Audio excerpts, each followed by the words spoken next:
Hello students, स्वागत है आपका बाइनोमियल डिस्ट्रीब्यूशन के लेक्चर नंबर 3 में। अब तक हमने इस चैप्टर में सबसे फर्स्ट लेक्चर जो था उसमें हमने सबसे बेसिक वाला फॉर्मूला सीखा जो पूरे एक्सरसाइज में काम आने वाला है, and that formula was probability function for binomial distribution. उसी फॉर्मूला से आप किसी भी क्वेश्चन को सॉल्व करके उसका प्रोबेबिलिटी फाइंड कर सकते हो, करेक्ट। और वो फॉर्मूला क्या था? p of x is equals to ncx into p raised to x into q raised to n minus x। और यहाँ पर जो x का वैल्यू होता है वो शुरू 0 से होता है, लेकिन खत्म कहाँ पे होगा? n पे होगा। जो भी आपका उस सम में n का वैल्यू होगा उस पे खत्म हो जाएगा। परफेक्ट। अब किसी भी क्वेश्चन में दो चीजें इंपॉर्टेंट होती है। कौन कौन सी दो चीजें? एक होता है n और एक होता है p। n means what? Number of trials. p means what? Probability of success. Yes, p और n अगर ये दो चीजें आप फाइंड कर लो तो q निकालना कोई बड़ी बात नहीं है। n, p और q मिल गया, x तो आपको वैसे भी क्वेश्चन में दिखने लग जाएगा, जो फाइंड करना है वही x होता है। Perfect. So for a question find n and p, these two important things, and that we have already seen our first two lectures. Now we'll continue with the third lecture जहां पर हम लोग question number 8 start करने वाले हैं। 7 तक हो चुका है exercise 8.1। Question 8 here you have. The question says a person buys a lottery ticket in 50 lotteries. कितने लॉटरीज है मेरे पास? 50 लॉटरीज है, 50 लॉटरीज। तो कैन आई से ये हो गया नंबर ऑफ ट्रायल, या फिर आप लिख सकते हो number of lotteries. So number of lotteries n which is 50। फिर in each of which his chance of winning, chance of winning मतलब probability of winning, और winning मतलब सक्सेस। तो मैं लिख सकता हूं probability of success, probability of success is 1/100। और इसी को हम लोग p बोलते हैं। अगर p आपका 1/100 है तो q का value 1 minus p which is 1 minus 1/100 which will give you 99/100। n मिल गया, p मिल गया, q मिल गया, सम ऑलमोस्ट खत्म। फाइंड क्या करना है? Find the probability that he will win a prize at least once. अब एट लीस्ट वंस मतलब can I say x is greater than equals to 1। Perfect. तो पहला क्वेश्चन हम लोग सॉल्व करने वाले हैं एट लीस्ट वंस के लिए। At least once that is probability when x is greater than equals to 1, और probability when x is greater than equals to 1 मतलब 1 या 1 से ज्यादा। सबसे पहले मैं आपसे पूछना चाहूंगा प्रोबेबिलिटी फाइंड करने का formula ncx into p raised to x into q raised to n minus x। और यहां पर जो x का वैल्यू होगा वो शुरू 0 से होगा, खत्म कहां पे होगा? 50 पे खत्म होगा, बिकॉज़ n का वैल्यू इज 50। अब सोचो x greater than equal to 1 मतलब 1 से शुरू करना है। 1 2 3 4 5 6 till 50। इतना कौन सॉल्व करेगा 1 से लेकर 50 तक? तो फिर उल्टा वाला तरीका क्या है? अगर आपको probability of x greater than equals to 1 चाहिए तो ग्रेटर देन 1 सॉल्व करो, या फिर 1 minus probability of x less than 1 solve करो। लेस देन 1 में कौन आएगा? 0 वाला, क्योंकि मुझे ग्रेटर देन 1 मतलब 1 से 50 चाहिए, सिर्फ 0 नहीं है ना, सिर्फ 0 नहीं है, तो 0 वाला को मैं माइनस कर दूंगा। 1 minus probability of x equal to 0, because less than 1 में कौन आता है? 0 आता है, और कोई आता ही नहीं है। तो सिर्फ 0 वाला नहीं चाहिए, बाकी सब चाहिए। बाकी सब मतलब sum of all probabilities is equals to 1। This is what we have studied right from a probability distribution।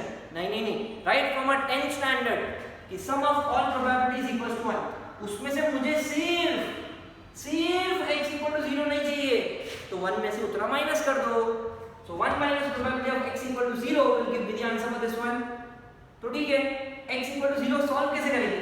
इस पूरे फॉर्मूले में जहां x वहां 0, nc0, n is 50, 50c0, p का value 1/100 raised to 0, 99/100 raised to 50 minus 0।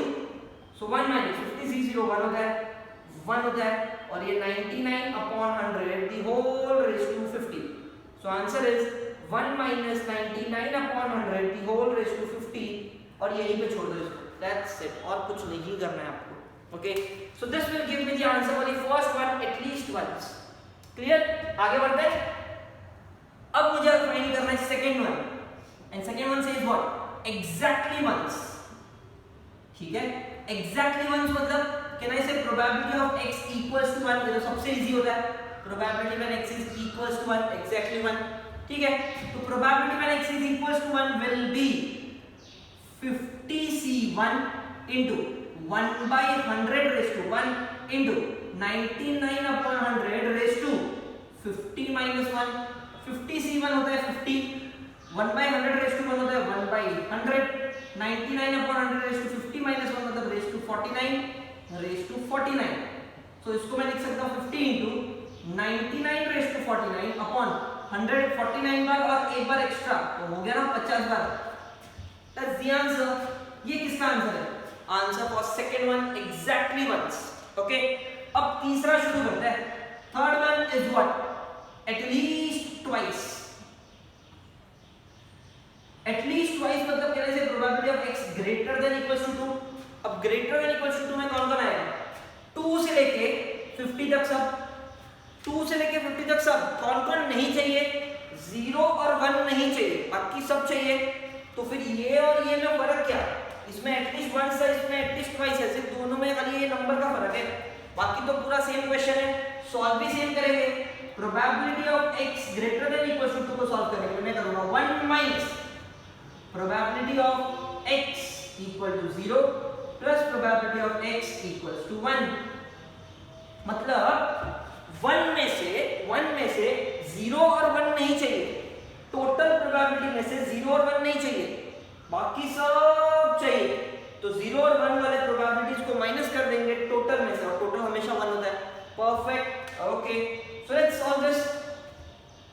1 minus probability of x equal to 0 का answer कितना है? देखो इधर डिफाइन किया था मैंने, 99 upon 100 the whole raise to 50 plus x equals to 1 का आंसर, x इक्वल्स टू 1 इधर डिफाइन किया मैंने, 50 into 99 raised to 49 100 raised to 50। perfect, so let's solve this। 1 minus, अच्छा इन दोनों में कुछ कॉमन आ सकता है। देखो 100 raised to 50 100 raised to 50 ये तो दोनों के पास है common. 99 raised to 50 99 raised to 49, तो 99 raised to 49 तो कॉमन आ सकता है, बराबर कि नहीं? इसके पास एक 99 बचेगा और इसके पास एक 50 बचेगा, बाकी सब तो कॉमन ले लिया मैंने। So what is the answer for this one? 1 minus 99 raised to 49 upon 100 raised to 50 into इसका एडिशन कितना होता है? 149 and this is the answer. खत्म, आपका सम यहीं पे समाप्त होता है, बिकॉज़ इसको कहां सॉल्व करने जाएंगे और 1 से माइनस करने जाएंगे, आंसर बहुत छोटा सा आएगा। Anyways leave it, it's allowed. x greater than equal to 2, 0 और 1 नहीं चाहिए, जो नहीं चाहिए उसको 1 में से माइनस कर दो, हटा दो उसको, बस आंसर मिल जाएगा। Okay, so here we complete with question 8 जिसमें 3 सब क्वेश्चंस थे और तीनों के तीनों मैंने सॉल्व कर लिए। Very easy, depending on one single formula, एक सिंगल फॉर्मूला पे डिपेंडेंट है। n p और q निकाल लो, बाकी सम आपका आसानी से सॉल्व हो जाएगा। Make out of this, then will start the 9th question. Let's continue the next question, question number 9। वैसे तो आपने देख लिया होगा सारे क्वेश्चंस ऑलमोस्ट सिमिलर है, आगे क्वेश्चन आप खुद ही कर पाओगे, बट फिर भी let's solve it so that you get more practice on this. Question 9, in a box of floppy disk it is known that 95% will work. अब ये फ्लॉपी डिस्क क्या होता है शायद बहुत सारे बच्चों को नहीं पता होगा, बिकॉज आजकल आप लोग पेन ड्राइव्स और सीडी वगैरह यूज करते हो, राइट? लेकिन आज से 20-25 साल पहले सीडीज और पेन ड्राइव नहीं थे। आपका जो मेमोरी स्टोरेज था वो फ्लॉपी डिस्क में होता था। पहले के जो सीपीयूज है, पहले के जो कंप्यूटर है, वो डब्बा वाला कंप्यूटर, ऐसा डब्बा वाला, उसमें फ्लॉपी डिस्क का स्लॉट होता था। स्कूल के कंप्यूटर में शायद हो सकता है कि अगर पुराना वाला कंप्यूटर हो तो वो फ्लॉपी डिस्क इंसर्ट करने का एक स्लॉट भी आता था। Okay, so those are floppy disk जिसकी बात हो रही है। In a box of floppy disk it is known that 95% will work.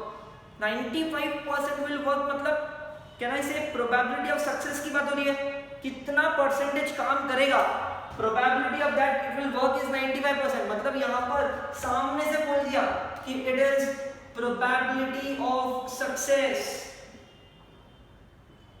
चलो ठीक है, एक बात तो पता चल गई, 95% is nothing but 95 upon 100। p का वैल्यू मिल गया। 95 अपॉन 100 को बोलने वाले लोग 19 अपॉन 20 भी बोलते हैं। Because 5 19s are 5 20s are, काम छोटा हो गया ना, सम सॉल्व करने में इजी हो जाएगा। A sample of 3 of disk is selected at random. 3 of the disk is selected. 3 of the disk is selected मतलब total number of disk 3 है, और total number of disk मतलब total number of trials. So number of trials is 3, या फिर आप बोल सकते हो number of disks is 3, तो भी चलेगा। n मिल गया, p मिल गया। अब q तो आप इजीली निकाल सकते हो 1 minus p करके, which is 1 minus 19 by 20, which will give you 1 by 20। चलो ये भी मिल गया। अब मुझे जो फाइंड करना है वो फाइंड करते हैं। Find the probability that none of the sample will work. Actually कैसे है, none 1 2 3 of the sample will work, ये सबके लिए, हर एक के लिए एप्लीकेबल है। ओके, तो यहां पर एक्चुअली एक कॉमा होना चाहिए। चलो, none of the sample will work मतलब एक भी सैंपल काम नहीं कर रहा है। टोटल सैंपल्स कितने हैं, 3। एक भी फ्लॉपी डिस्क काम नहीं कर रहा मतलब x is equal to 0। Perfect. तो यहां पर हम सॉल्व करेंगे पहला वाला पार्ट वेयर नन लिखा है, and none means probability when x is equal to 0, और probability when x is equal to 0 solve करने के लिए आपको प्रोबेबिलिटी का फार्मूला पता होना चाहिए, which is NCX p raised to x q raised to n minus x, where x belongs to 0 1 2 3, सिर्फ n तक जाने का, correct. And probability when x is equal to 0 will be how much, NCX n is 3 3c 0, p कितना 19 upon 20 raised to 0, 1 upon 20 raised to 3 minus 0, 3c 0 1 होता है, raised to 0 1 होता है, 1 by 20 raised to 3 is 1 by 20 raised to 3। आप इसको 1 by 20 raised to 3 लिख के छोड़ सकते हो, चलेगा। And that's the answer. Perfect. अगर ये समझ में आ गया, I can move ahead and find the answer for second one। second one क्या है, 1 अब 1 मतलब probability when x is equals to 1, and probability when x is equals to 1 को फाइंड करने के लिए सेम फॉर्मूला लेकिन x की जगह पे 1, तो 3c1 into 19 upon 20 raised to 1 into 1 upon 20 raised to 3 minus 1, 3c1 होता है 3। अब ये कॉम्बिनेशन का आंसर आपको अच्छे से आना चाहिए, मैंने आपको फर्स्ट लेक्चर में ही सिखाया था।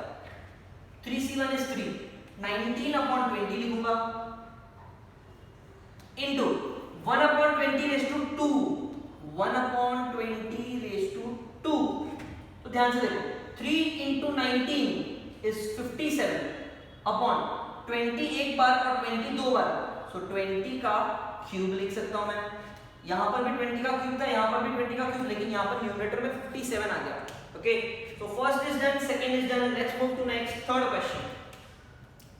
Third one says what, 2 sample will work. अब 2 सैंपल विल वर्क मतलब can I say probability when x is equals to 2, and probability when x is equals to 2 को सॉल्व करने के लिए सेम फार्मूला, लेकिन x की जगह पे 2, 3c2 into p is 19 upon 20 raised to 2 into 1 upon 20 raised to 3 minus 2 n minus x।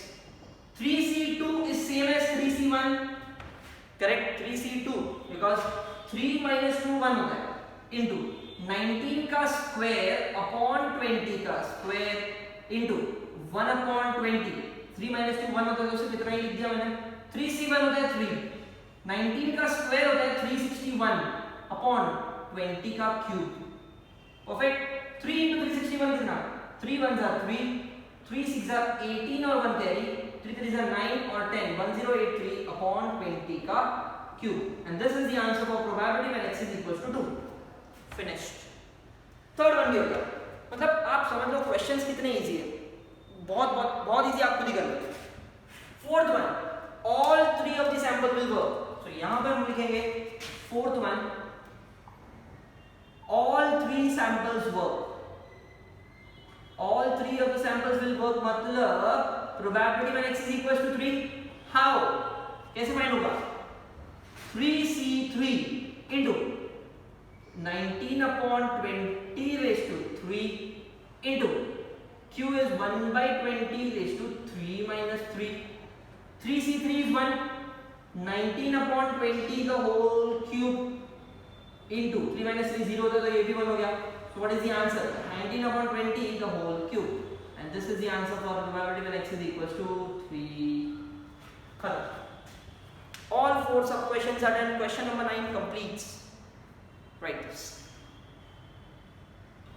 Let's start with the next question. Question number 10. Question 10 says what? Find the probability of throwing at the most 2 6. अब at the most 2 आया मतलब probability of x less than equals to 2. at the most 2 मतलब ज्यादा से ज्यादा 2, उससे ज्यादा नहीं होना चाहिए, उससे ज्यादा नहीं होना चाहिए, मतलब उससे कम चलेगा ना, तो 2 या 2 से कम.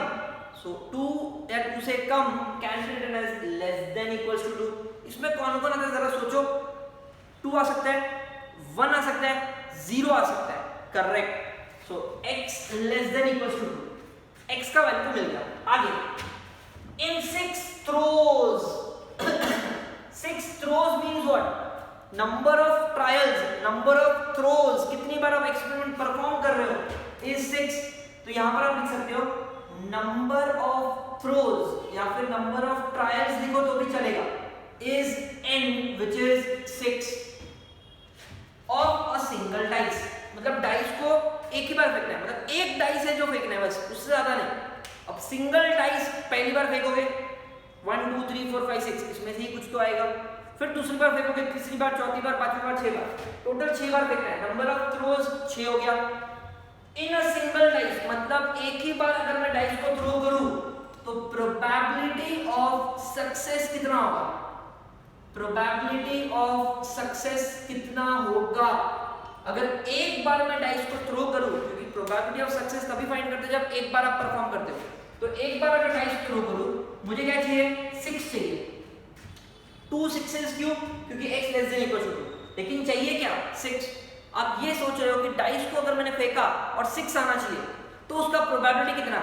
याद करो सिंगल डाइस के क्वेश्चन में अगर आपके पास 1 2 3 4 5 6 n of s है, n of s is equal to 6 है, तो उसमें से मुझे सिर्फ 6 वाला नंबर चाहिए, एक डिजिट 6 चाहिए, तो एक ही नंबर चाहिए ना 6 में से. So probability will be 1/6. p का वैल्यू विल बी 1/6. ये कैसे आया? ये बहुत इंपॉर्टेंट है. n of s 6 होते हैं, 1 2 3 4 5 6. n of a is only 1. क्यों only 1? बिकॉज उन 6 नंबर्स में से मुझे एक ही नंबर चाहिए, वो है 6 number.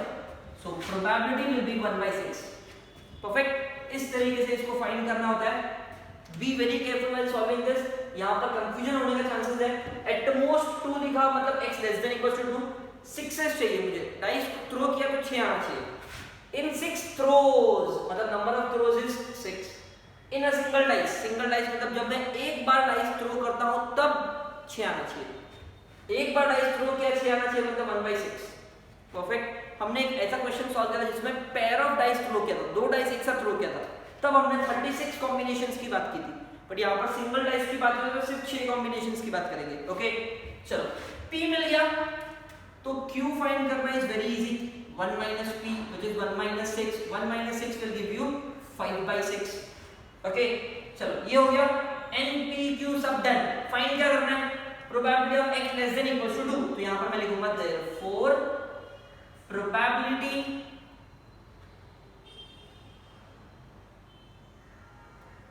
of throwing at the most 2 6s is probability of x less than equals to 2.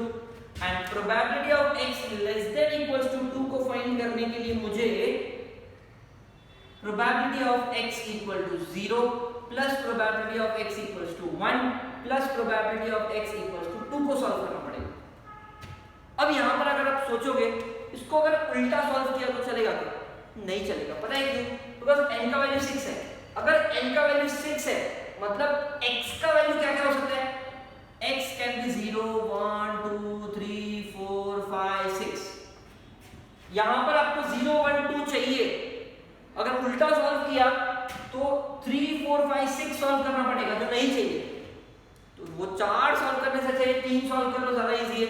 Okay so यहाँ पर हम लोग उल्टा सॉल्व नहीं करेंगे. x less than equal to में 0 1 2 आता है, तीनों को सॉल्व कर लो, आंसर मिल जाएगा. 3 कौन कौन है? 0 1 and 2. So probability of x equal to 0 x equal to 1 x equal to 2 will be solve using a formula.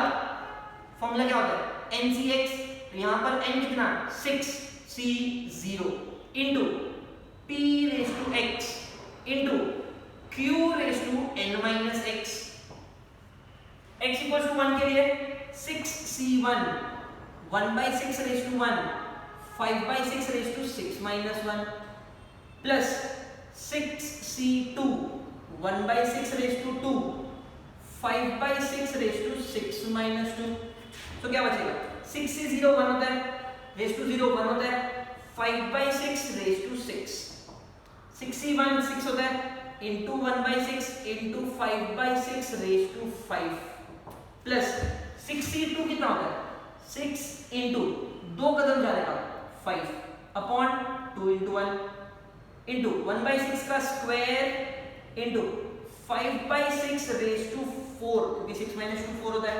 Perfect. सिर्फ यहाँ पे क्या बचेगा 5 by 6 रेज टू 6 बचेगा, यहाँ पे न्यूमरेटर में 6 है और 5 रेज टू 5 है, डिनोमिनेटर में तो अभी भी 6 रेज टू 6 है। कैसे, ये 5 बार 6 और ये 1 तो 6 हो गए, प्लस यहाँ पे देखो इसको कट करूंगा तो 3 हो जाएगा, 3 5 जा 15 इंटू 5 रेज टू 4 और नीचे 6 2 बार और 6 4 बार तो 6 6 बार हो गया। करेक्ट। तो डिनोमिनेटर जो सबका सेम है कॉमन ले लो, न्यूमरेटर में 5 raise to 6 5 raise to 5 5 raise to 4, तो 5 रेज टू 4 कॉमन ले ले, अंदर 5 का स्क्वायर बचेगा विच इज 25, क्योंकि 4 कॉमन नहीं ले तो 2 अंदर बचेगा ना, 5 का स्क्वायर 25, ध्यान से 6 इंटू एक 5 बचेगा तो 6 5 जा 30 प्लस 15 इंटू ये तो चला गया 15 बचेगा। Perfect. So what is the answer, 25 plus 15 is 40, 40 plus 30 is 70, 70 into 5 raised to 4 upon 6 raised to 6 is the final answer, and this answer is for probability of x less than equals to 2। Calculation part थोड़ा आपको difficult लग सकता है, but ध्यान से solve करो, कुछ कुछ जो चीजें कॉमन है वो कॉमन ले लो, अंदर का पार्ट फिर इजी हो जाएगा। Okay, so here I have completed with question number 10। Pause the video, अगर आपको ये कैलकुलेशन पार्ट फिर से देखना है तो रिवाइंड करके आप चेक कर लेना, सेम आंसर आएगा। चलो, क्वेश्चन 10 इज डन, कॉपी कर लेना, बाद में क्वेश्चन 11 स्टार्ट करते हैं। It is known that 10% of certain articles manufactured are defective. 10%, अब परसेंटेज आया मतलब मेरे दिमाग में आ गया प्रोबेबिलिटी ऑफ सक्सेस की बात है, तो डायरेक्टली मैं लिख लूंगा probability of success, probability of success is how much 10%, and 10% is given by 10 upon 100, and 10 upon 100 को बोलने के लिए 1 by 10 भी तो बोलता है। P मिल गया तो Q निकालो फटाफट फटाफट without wasting time, so 1 minus 1 by 10 is 9 by 10। Okay, चलो P मिल गया, Q मिल गया, फिर what is the probability that in random sample of 12 articles, कितने आर्टिकल्स है total 12, so number of articles, जिसको हम लोग नंबर ऑफ ट्रायल्स भी बोलते हैं, number of articles is 12, 9 are defective, 9 के लिए सॉल्व कर रहे हैं आप, 9 के लिए सॉल्व करना है मतलब probability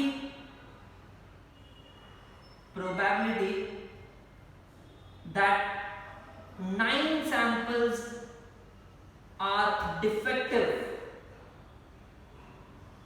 is equals to probability when x is equals to 9, correct, and probability when x is equals to 9 को सॉल्व करने के लिए I use the same formula, लेकिन यहाँ पर x का वैल्यू ले लेंगे 9, so formula will be NCX, n कितना 12, so 12C9, P is 1 by 10 raised to 9, Q is how much 9 by 10 raised to 12 minus 9।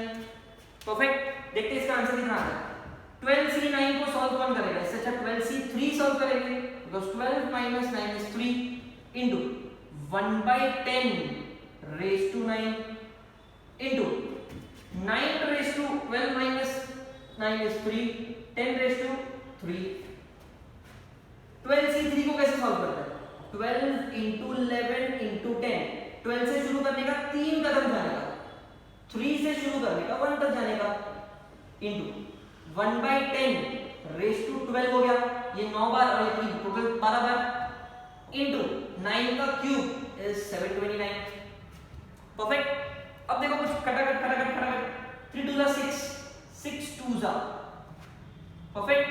So 2 11s are 22, 22 10s is 220 into 729, 10 raised to 12 answer. अब चाहो तो इन दोनों को multiply कर देना और उसका आंसर लिखना तो भी चलेगा। 729 into 220 करना है, चल ठीक है। 729 into 220 करके आंसर निकाल लेते हैं और उसका आंसर लिख लेंगे।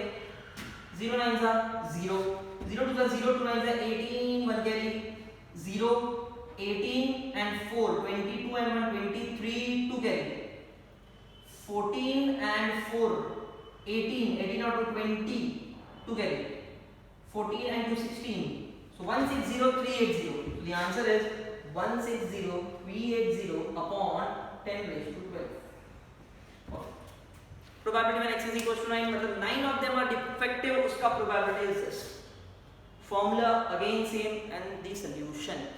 I hope this is clear. Question 10 and 11 is completed and with this we complete with this type of questions. इस formula पे जितने भी questions थे इस exercise में वो सारे के सारे finish हो चुके हैं। Question number 12 बाकी है लेकिन it is on expectation and variance, वो मैं आपको अभी सिखा दूंगा। लेकिन उससे पहले जितने भी question अब तक हमने solve किए वो सारे के सारे एक ही formula पे based है। Okay, so make a note of this and then we'll start with the last question, question 12. Now let's move to the most easiest part of this chapter and that is mean and variance of binomial distribution. अब तक binomial distribution में हमने हर बार probability find किया है लेकिन last part of this chapter is mean and variance. वैसे तो mean क्या होता है, variance क्या होता है, वो सब कुछ हम लोग probability distribution में सीख चुके हैं, डिटेल में सीखा था और हमने वहां पर solve भी किया था। बट यहाँ पर binomial distribution में I will not go into the depth of mean and variance. हमें सिर्फ और सिर्फ फॉर्मूला याद रखना है कि मीन और वेरिएंस फाइंड कैसे करते हैं। लेकिन ये क्वेश्चन जो सॉल्व करने वाले हम लोग मीन एंड वेरिएंस का वो बाइनोमियल का है। तो बाइनोमियल डिस्ट्रीब्यूशन में हमने क्या क्या चीज सीखा है। इन बाइनोमियल डिस्ट्रीब्यूशन क्वेश्चन से हमें क्या क्या मिलता है हमेशा इन बाइनोमियल डिस्ट्रीब्यूशन, एक तो n मिलता है, एक p मिलता है और एक q मिलता है, करेक्ट। और x तो एक्चुअली वो होता है जो फाइंड कर रहा है तो उसको भूल जाओ। n, p और q ये तीन चीजें अगर आपको पता है तो मीन एंड वेरिएंस निकालना बहुत इजी है।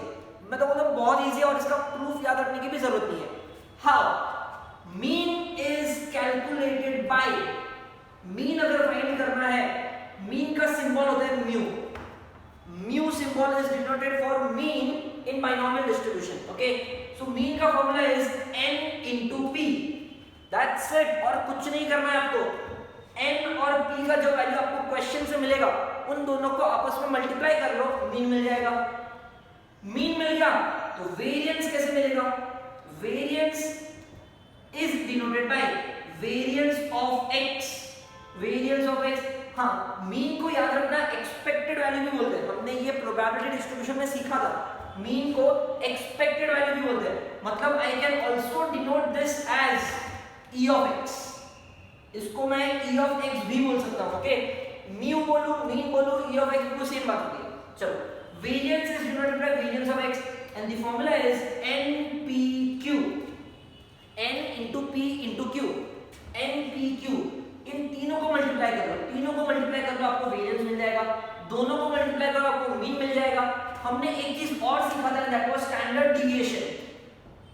तो स्टैंडर्ड डिविएशन क्या था, स्क्वायर रूट ऑफ वेरिएंस। अभी भी फार्मूला वही है, स्टैंडर्ड डिविएशन को डिनोट कैसे करते हैं, sigma, and the formula is square root of variance. Variance आप फाइंड कर लो, फिर उसका स्क्वायर रूट ले लो, आपको सिग्मा मतलब स्टैंडर्ड डिविएशन मिल जाएगा। तो यहाँ पर तीन फार्मूला इंपॉर्टेंट है, first, second and third. Remember this three formulas and maximum of the question solve हो जाएंगे। ज्यादातर बाइनोमियल डिस्ट्रीब्यूशन में जो एंट्रेंस में क्वेश्चन आता है वो इसी पे आता है, यहाँ पर कुछ सॉल्व तो करना है नहीं, सिर्फ फॉर्मूला यूज करना है और answer. Okay, let's see how. Question number 12 एक क्वेश्चन है आपकी इस एक्सरसाइज में जहां पर मीन वेरिएंस फाइंड करने के लिए पूछा गया। First one, if n is given and p is given. अब इस सम को सॉल्व कैसे करेंगे देखो। सबसे पहले तो मैं गिवन लिख लेता हूं, given n is equals to 10, p is equal to 0.4। Solution क्या फाइंड करना है? Expectation e of x। Formula क्या होता है? n into p। 10 into 0.4, answer is 4। खत्म। नेक्स्ट वेरिएंस भी फाइंड करना है। सो वेरिएंस ऑफ x का formula is n into p into q। लेकिन आप बोलोगे n और p दिया है, q तो दिया ही नहीं है, ठीक है ना? q नहीं दिया लेकिन फाइंड तो कर सकते हैं। कैसे? q is equal to 1 minus p। पूरे चैप्टर में हम लोग q को इसी तरीके से फाइंड करते हैं, आपको भी वही करना है।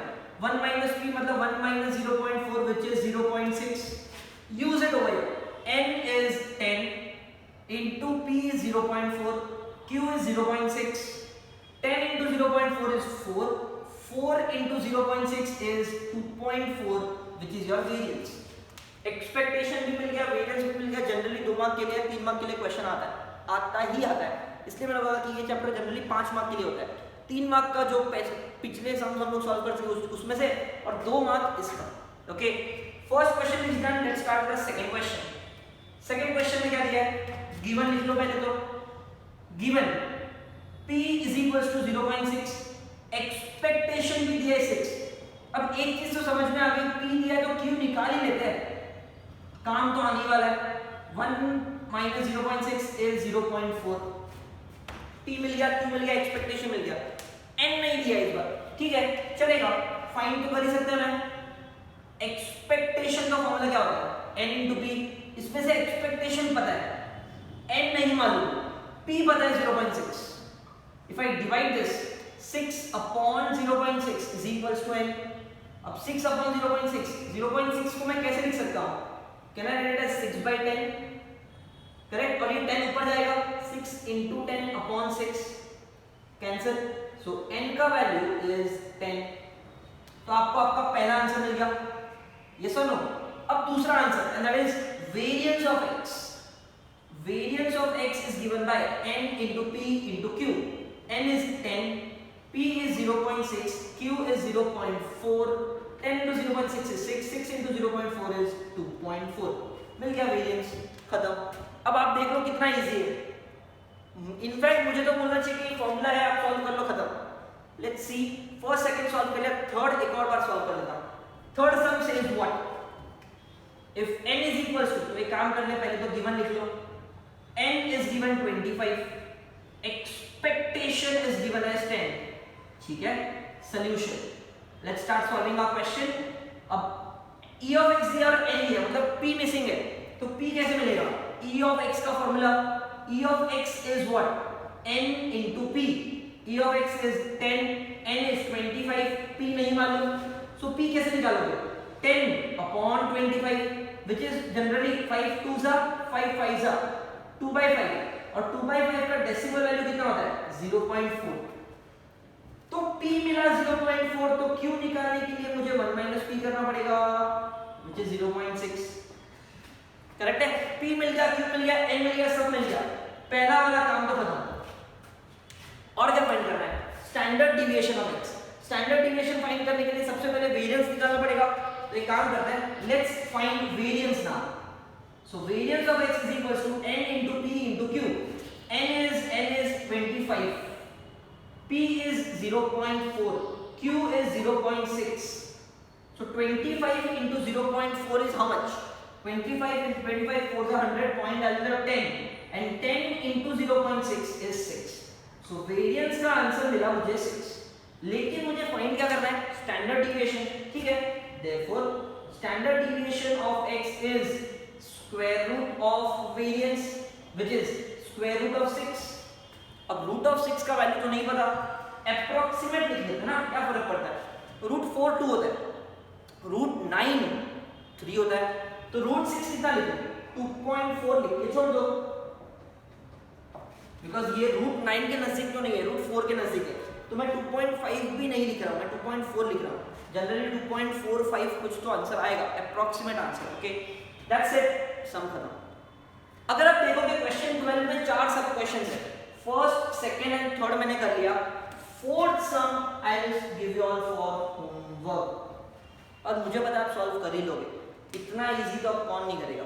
Okay, so this is the most easiest part, that is mean and variance of binomial distribution. Formula n into b, n into p into q, that's it. Okay, proof not required, directly आपको formulas ही याद रखना है. Clear?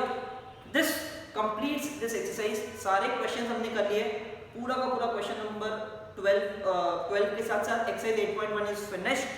एक ही exercise पूरे chapter में, miscellaneous part आपको complete करना है. If you have any doubts do let me know. Will stop here and complete the chapter as well. Thank you so much.